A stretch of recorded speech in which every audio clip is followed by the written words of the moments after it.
शांति निधान,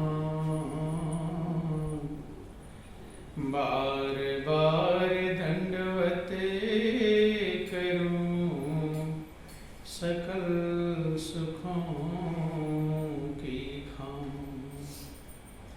सत्य गुरु सत्य स्वरूप लखो, मन चित हो प्रशांत। विधि ताप का नाश हो, जीवन बनी सुखान। अमित महायश आपका, महिमा कही न जाए। नीति नीति कही चुप भय, वेद ग्रंथ सब गाए। महाभयानक अरु कठिन, भव सागर गंभीर। नाम जहाज बिठाए कर, मीटे जन की पीर। मेरा मुझ में कुछ नहीं, जो कुछ है सो तो तेरा तुझको सौंपते, क्या लागे है। बोलिए प्रेम से गुरुदेव महाराज की जय। सच्चिदानंद भगवान की जय। बोलो वृंदावन बिहारी लाल की। बहुत ही सौभाग्य का समय है कि उस महाप्रभु की असीम दया दृष्टि से हम सभी लोगों को इस सत्संग का परम पावन अवसर मिला है। ये उस परमात्मा की बहुत बड़ी कृपा है, बहुत बड़ी दया कहलाती है। हम सभी के ऊपर उस मालिक की असीम अनुकंपा निरंतर बरसती रहती है और मनुष्य जीवन विशेष कृपा का फल है। जब प्रभु की विशेष कृपा होती, रामायण में लिखा गया कि कबहु के करी करुणा नर देहि, और दे तईस बिनु हेतु सनेहि। कभी करुणा करके प्रभु ने हमारे पर करुणा किया है, दया किया है, मनुष्य का अनमोल सुंदर चोला प्रदान किया, बल बुद्धि विवेक की क्षमता दिया, सब व्यवस्थाओं को प्रभु ने प्रदान किया है। ये किस लिए? ताकि हमारा जीवन आनंदमग्न हो जाए। क्या हो जाए? आनंदमग्न। हम अपने जीवन में संतुष्टि को प्राप्त कर लें, शांति को प्राप्त कर लें, परम लक्ष्य को प्राप्त कर लें। इसीलिए प्रभु ने कृपा किया। तो प्रभु ने तो कृपा कर दिया और हम अनमोल मानव चोला पाकर इस पृथ्वी पर आ गए। तो मालिक ने इतनी बड़ी कृपा कर दिया, लेकिन जीव उस कृपा का आनंद ले पाता नहीं, कृपा को समझ नहीं पाता, दया को नहीं समझ पाता, और ना समझ पाने के कारण जो जीवन आनंद का भंडार था, शांति का स्रोत था, उसी जीवन को दुख का भंडार बना देता है, चिंता का भंडार बना देता है, अशांति का भंडार बना देता है। चूंकि महापुरुष कहते हैं कि मौजूद हैं खूबियां हर बसर में, सभी के अंदर खूबियां मौजूद है। चूंकि उतना ही क्षमता प्रभु ने सबको देकर भेजा है, ना किसी के पास ज्यादा है और ना किसी के पास कम। अब अपनी क्षमता का कौन कितना प्रयोग कर पा रहा है, ये उसी के ऊपर निर्भर करता है। जैसे आप लोग देखते हैं कि जब किसान खेत में की सिंचाई करता है तो नाली बनाकर खेत में पानी पहुंचाता है। कहीं नाली बनाते हैं, कहीं पाइप लगाते हैं, जो व्यवस्थाएं। तो जितना पानी यहाँ से जा रहा है, किसान का लक्ष्य क्या है कि वो पानी हमारे खेत में पहुंचे, तभी तो सिंचाई होगी, तभी फसल की कीमत मिलेगी। किसान क्या करता है, यहाँ से जाकर वहाँ देखता रहता है। अगर खेत में गया और देखा कि यहाँ पानी बहुत कम आ रहा है, तो क्या समझता है? समझ जाता बीच में कहीं नाली टूट गई होगी, या चूहे के बिल में जा रहा होगा, या पाइप है तो पाइप फट गया होगा। तुरंत तो एकदम सजग हो जाता है, वो लापरवाही नहीं करता। जैसे देखा खेत में पानी कम आ रहा है तो चुप बैठ जाता है, एकदम ढूंढता है कहाँ पानी जा रहा है, प्रयास करता है कहाँ गया पानी, वहां से तो चला था लेकिन यहाँ पहुंचा नहीं। तो ऐसे ही हर व्यक्ति एक किसान की तरह है, और सबके पास बराबर आनंद का पानी जा रहा है, शांति का पानी जा रहा है, सुख का पानी जा रहा है। लेकिन अपने आप को देखो कि वो हमारे पास आ रहा है कि नहीं आ रहा। क्या करना चाहिए? देखना चाहिए। आप देखो कि मेरा जीवन आनंद मग्न हो रहा है कि नहीं हो रहा है, और अगर नहीं हो रहा है फिर क्या करना चाहिए? बेचैन हो जाना चाहिए। कहाँ रुक रहा है? क्या कहाँ पर रुक? कहीं ना कहीं तो रुक रहा होगा, कहीं ना कहीं बिखर रहा होगा। उसी को दूर करना जिंदगी का लक्ष्य है। जहां पानी बिखर रहा है उसे बंद कर दोगे, फिर वही आना शुरू हो जाएगा। किसान ढूंढता है, और जब देख लिया कि चूहे के बिल में पानी जा रहा था, उसको बंद करता, उपाय करता, रुकता नहीं। ये नहीं सोचता आज जा रहा है तो कल जाऊंगा, कल आकर बंद करूंगा। ऐसा करता है उसी समय, देर नहीं करता है, तुरंत ही जल्दी उस पानी को रोकने का प्रयास करता है। ऐसे ही हमारा काम क्या है? जिंदगी जो हम लोगों को मिली हुई, यही काम करना है इस जीवन में। चूंकि परमात्मा ने जीव को आनंद का भंडार बनाया, सुख का राशि बनाया। रामायण में लिखा गया कि ईश्वर अंश जीव अविनाशी, और चेतन अमल सहज सुख राशि। जीव ईश्वर का अंश है, हर जीवात्मा परमात्मा का ही अंश है। वही गुण उसके अंदर मौजूद है, चेतन है, मल रहित है, सहज सुख राशि, सुख की राशि। लेकिन वही पानी तो सबके पास पूरा आ रहा है, लेकिन पहुंचा क्यों नहीं हमारे पास? ये कारण ढूंढना चाहिए। और कारण जब ढूंढेंगे तो कहीं ना कहीं बिखर रहा होगा। महापुरुष कहते हैं मौजूद हैं खूबियां हर बसर में। सभी के अंदर खूबियां मौजूद हैं, लेकिन कोई अपनी खूबी को कहीं प्रयोग कर रहा है, कोई अपनी खूबी को कहीं प्रयोग कर रहा है, बिखेर रहा है। जब बिखेर रहा है तो हृदय तक पहुंचेगा कैसे? यही जीवन में करना होता है। जहां जहां बिखर रहा है वहां वहां से उन छिद्रों को रोक करके, उन कमियों को रोक करके पूर्ण जो आनंद, तू तो पूर्ण ब्रह्म था, पूर्ण जो आनंद आपके पास, ब्रह्म का आनंद है आपके पास, वो हम तक पहुंच नहीं पा रहा है। उन छिद्रों को रोकना चाहिए जहां पर वो बिखर रहा है, जा रहा है। और बिखर कहाँ रहा है? यही जिसने ढूंढ लिया वही महान कहलाया। यही जिसने ढूंढा उसने महान कहलाया।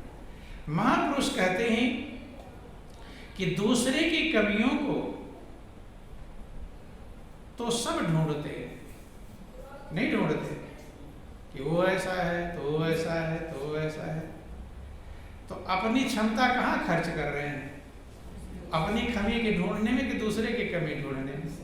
जो ऊर्जा थी, जो आपकी पावर प्रभु ने दिया, जो शक्ति दिया था, वो दूसरे की कमियों को ढूंढने में लगा दिया। उसी का हिसाब किताब लगाने तो ऊर्जा वहीं खर्च हो गई, आपके पास तक आ पाएगी नहीं। तो महापुरुष कहते हैं अपनी ऊर्जा को खर्च होने से बचाओ। वो खर्च हो रहा है, और जब दूसरे की कमियां खोजेंगे, ढूंढेंगे, देखेंगे तो अपने आप बेचैन होंगे ही होंगे कि नहीं? ये नियम है, प्रैक्टिकल करके देख लेना। जब भी आपको दूसरे कमियां नजर आती हैं तो आप बेचैन हो जाते हैं, परेशान हो जाते हैं, होते हैं। क्यों?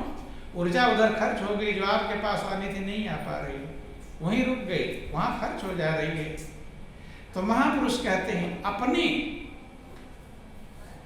कमियों को खोजो, ढूंढो और उसे बंद करने का प्रयास करें, उसे निकालने का प्रयास करें। तब जाकर के आपके पास पूरा आनंद आएगा, पूर्ण शांति आएगी।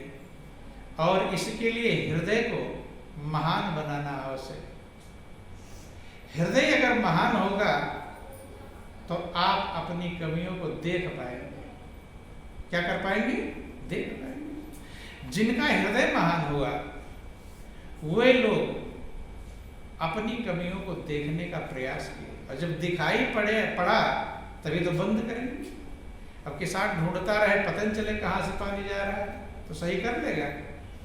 कभी कभी छोटे बच्चे होते हैं, किसान कहता जाओ देख लो कहाँ पानी बह रहा है, और छोटे बच्चे को इतना ज्ञान होता नहीं, वो जाते हैं, पता जान नहीं पाते कहाँ से पानी जा रहा है।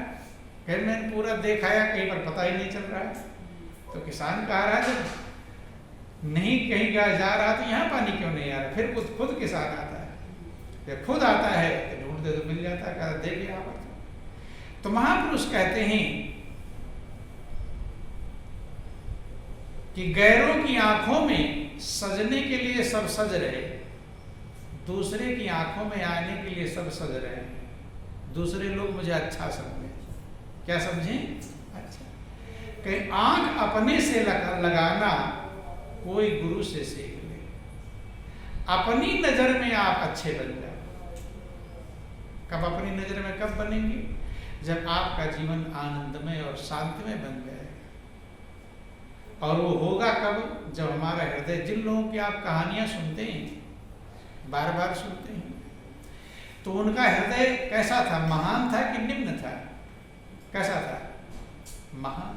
हृदय महान होगा और कुछ नहीं करना होता है, कि ढूंढने की भी तुझको जरूरत नहीं, तेरी सूरत में वो बात हो जाए।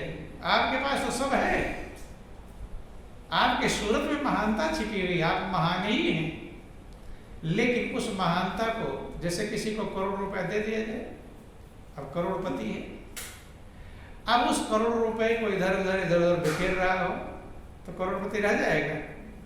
नहीं, बिखेर दिया हो करोड़पति नहीं रहेगा। अब फिर क्या करना चाहिए?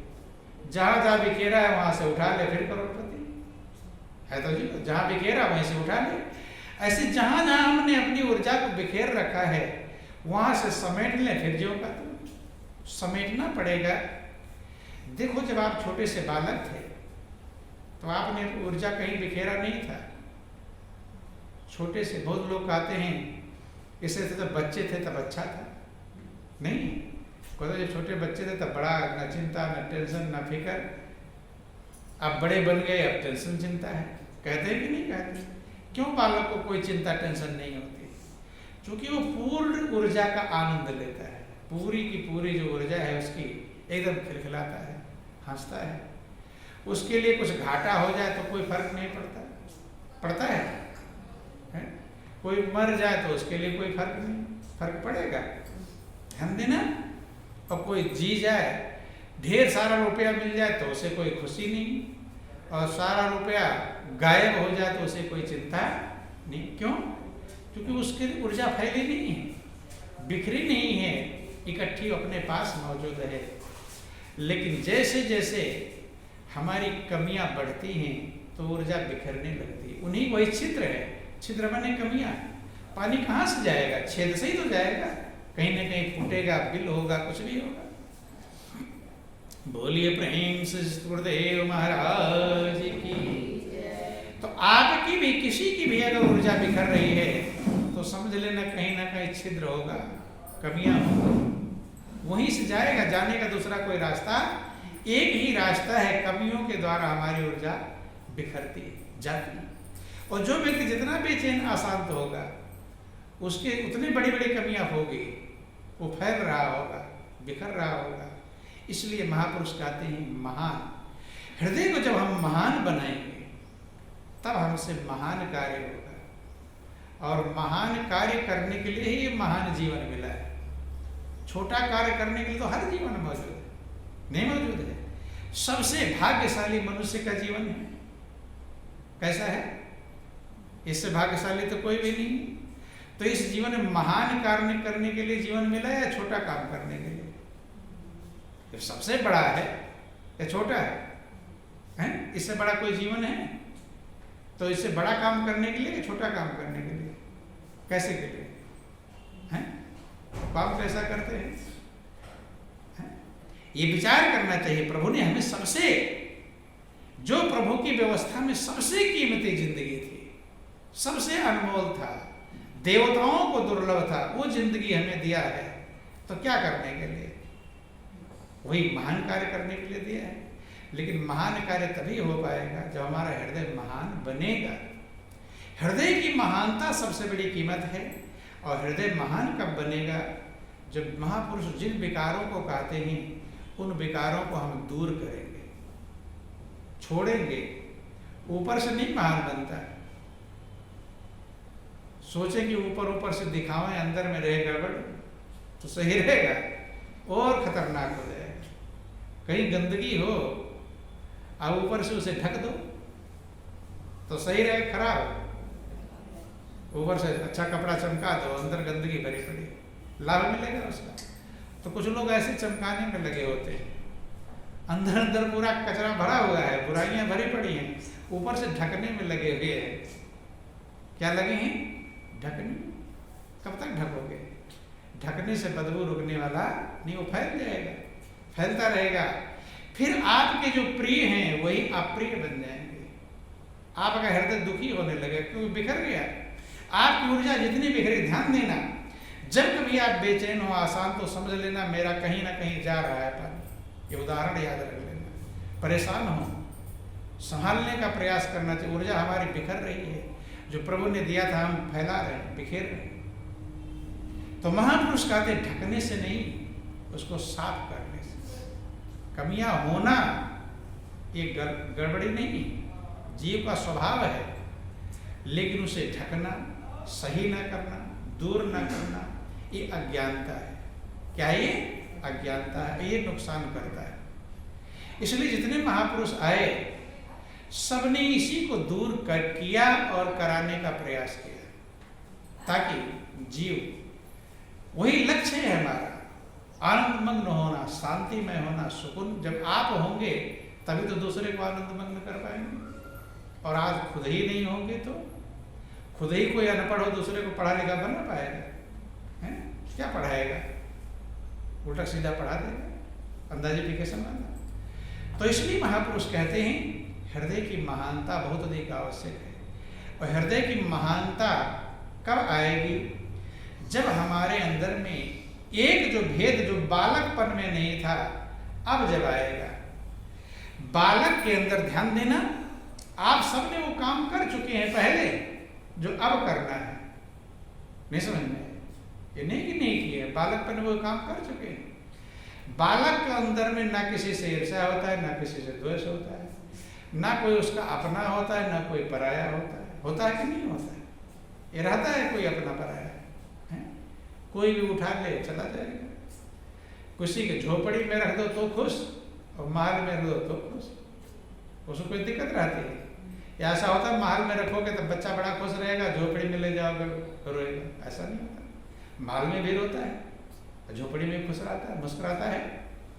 तो ये सब हमने, आपको तो प्रभु ने पहले प्रैक्टिकल करा दिया है। जो उस समय करते थे वही अब वैसे ही बन जाना है। क्योंकि बीच में क्या आया? बीच में जो विकार आए हैं बस उन्हें ही खत्म करना है। थे वैसे लोग तो कहते थे कि बड़े हुए हैं। क्या हुए हैं? बड़े। साइज तो बड़ी हो गई, जैसे साइज बड़ी हुई विकार भी बढ़ने लगे। अच्छाई बढ़ती तो अच्छा रहता, बढ़ने के साथ में क्या बढ़ता? अच्छाई बढ़ती और बुराई घटती। लेकिन उल्टा हो गया। क्या हो गया? उल्टा बुराई बढ़ जाती है जीव की और अच्छाई घट जाती है। इसी को सही करना है। महापुरुष कहते यही जिसने सही कर रहा है, सही कब कर पाएगा? जब पता चलेगा। और पता चल जाता है तो ढक देते हैं ताकि औरों को ना पता चले तो और आफत है। नहीं समझ? पता चले तो दूर करो।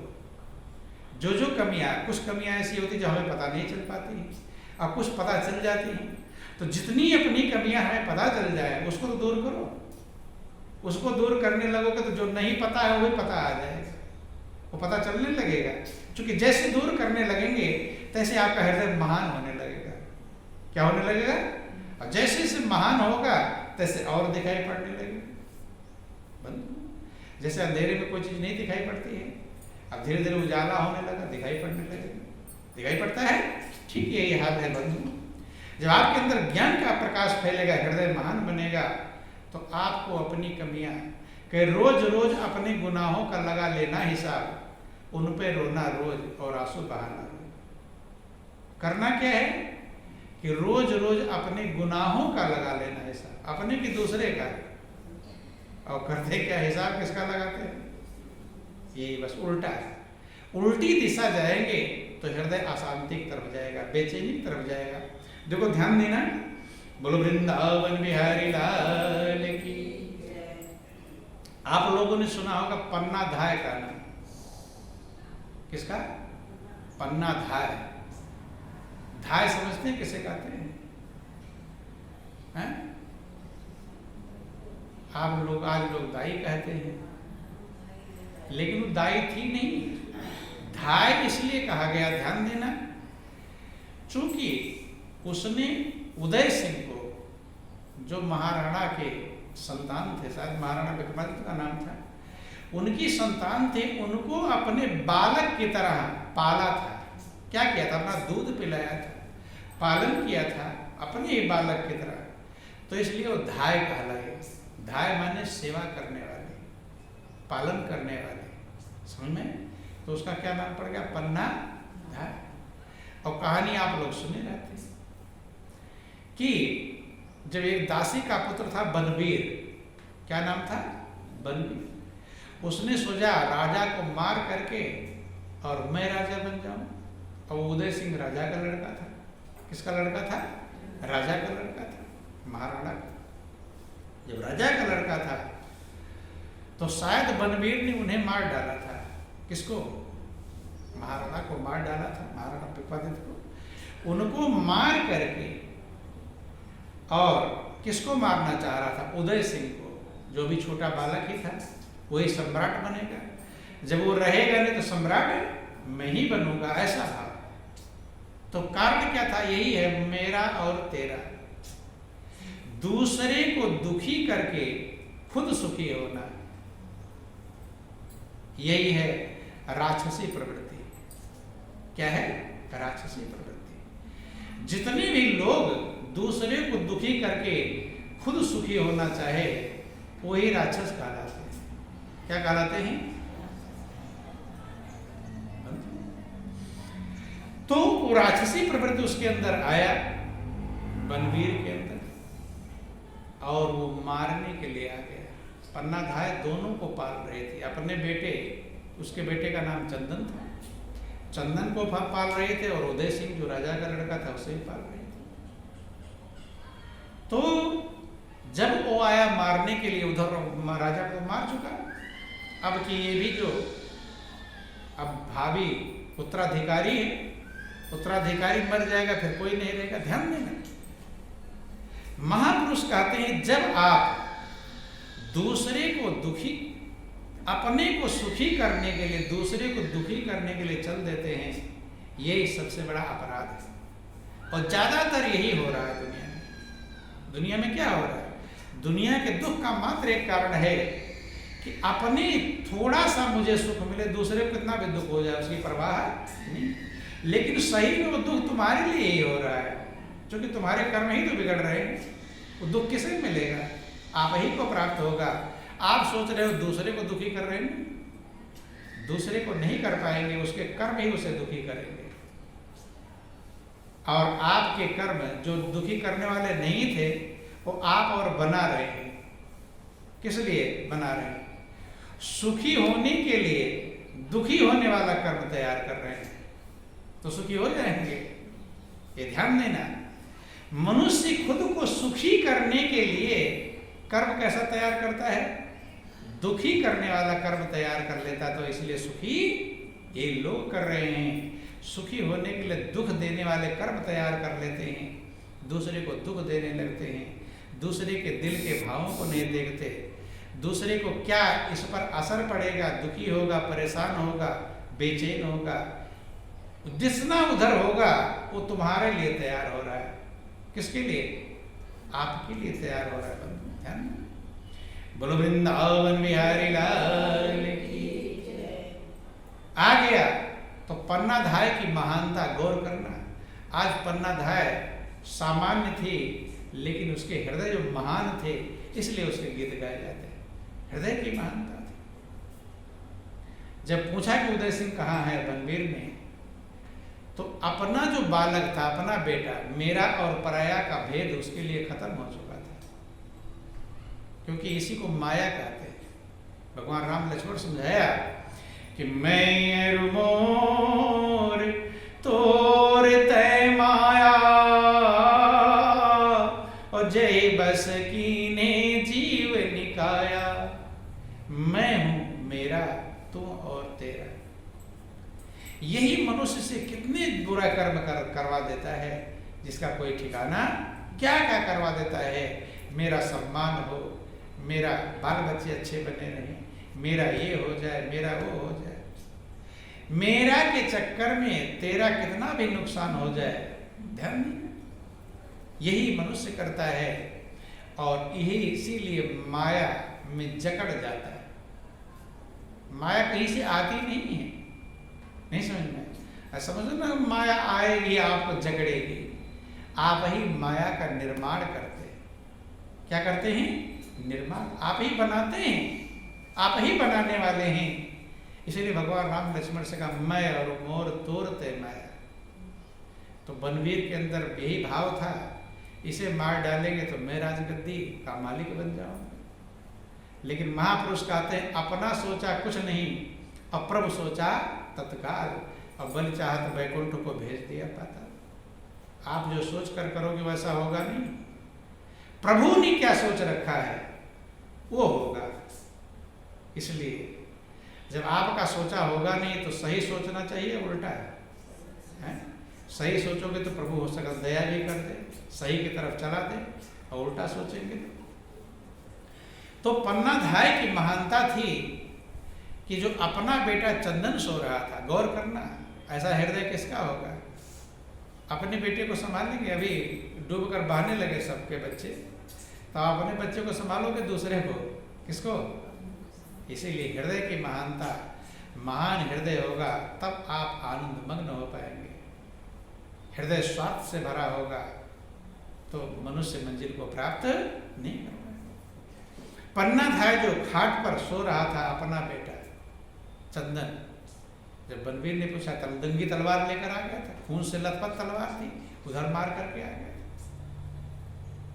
पूछा कि कहाँ है उधर से, तो उसने अपने बेटे की तरफ इशारा कर दिया कि ये उदय सिंह। वो सो रहा है, ढका था, तलवार से मार दिया। अपने बेटे को अपने सामने मरता हुआ देखा, क्योंकि उसके लिए दोनों बराबर हो गए थे, बल्कि वो ऊंचा हो गया था। कौन? क्योंकि उदय सिंह राजा का लड़का था, उत्तराधिकारी था। उसके अंदर विचार आया कि मेरा बेटा बच जाएगा तो जरूरी नहीं कि वो राज्य की जिम्मेदारी हो, राज्य का मालिक उत्तराधिकारी तो नहीं है, लेकिन वो अगर उदय सिंह अगर बच जाएगा तो राज्य का उत्तराधिकारी बनेगा, राज्य उसे मिलेगा, वो इस चांडाल से बच जाएगा राज्य। वो चांडाल ही तो है, बनवीर राक्षस बनकर आया होगा, इससे बच जाएगा। और जो महापुरुष कहते हैं सही विचार जो होता है उसमें प्रभु मदद कर देते हैं। सही विचार पन्नाधाय के अंदर था तो प्रभु ने मदद कर दिया, उसे मार कर चला गया और निश्चिंत हो गया। और उदय सिंह को कहीं ले जाकर छिपा कर उसने पाला। किसने? पन्नाधाय पाल के बड़ा किया। तो वही उदय सिंह फिर राजगद्दी का मालिक बना। और उसी के नाम पर उदयपुर जो शहर बसा हुआ है राजस्थान का, उदय सिंह के नाम पर बसा हुआ। तो गौर करना, ये विचार करो कितनी बड़ी हृदय की महानता थी। अपने बेटे को मारा हुआ जाता देख रही है कि हृदय, वही हृदय महान है। महानता सबके अंदर मौजूद है, लेकिन हम अपनी महानता को इधर बिखेर दिए। हृदय कितनी बड़ी महानता थी कि आज पन्नाधाय कितना बड़ा काम। उदय सिंह ने बहुत प्रजा की भलाई की, और राक्षस दुष्ट अगर बन जाता राजा तो कितना लोगों को तबाह करता। पर जैसा, चूंकि जैसा है काम तो वैसा ही करेगा। जब उसके भाव इसी प्रकार के हैं तो वैसा ही लोगों को दुख देगा, परेशान करेगा। तो इसलिए यही मौका हम लोगों को भी मिला हुआ है। आप दोनों बन सकते हैं। ये उदाहरण हमने इसलिए दिया कि आप पन्नाधाय भी बन सकते हैं और बनवीर भी बन सकते हैं। नहीं समझ में? इसीलिए दो पात्र, दैवीय संपदा आसुरी संपदा कहलाती है। अगर अपनी सच्चाई को आप गंवा देंगे, आसुरी संपदा की तरफ चले जाएंगे, तो आप ही का जीवन बनवीर जैसा बन जाएगा। बनवीर का मतलब क्या है? वो दूसरे को दुख देकर खुद को सुखी होने का भाव, ये बनवीर है। और पन्नाधाय किसे कहते हैं? कि अपने आप को दुख दे करके और दूसरों को सुख पहुंचाने का कार्य, ये क्या है? ये पन्नाधाय वाला कार्य है। खुद को कष्ट दिया, एक ही बेटा था, सामने काटा जा रहा है, लेकिन उसके अंदर में तो रो रही होगी, बाहर से चीख नहीं निकली, इसलिए कि कहीं ये पहचान ना ले, भाई दूसरे का बेटा मार, ये क्यों रो रही है? एकदम अंदर रोक लिया, महानता के लिए कष्ट को उठा लिया, तो देखो आज उसे मिल जाती। यही कीमत है, यही मौका प्रभु ने सबको दिया है। वो जीत जाता है जीवन की बाजी, और नहीं तो हम जीवन की बाजी हार जाते हैं। सब योग्य हैं, सबको प्रभु ने क्षमता दिया है। आप जहां हैं वहीं बन सकते हैं महान, कहीं और जाने की जरूरत नहीं। जहां पर, जिस जगह पर है, हृदय महान बने, वहीं महान बने।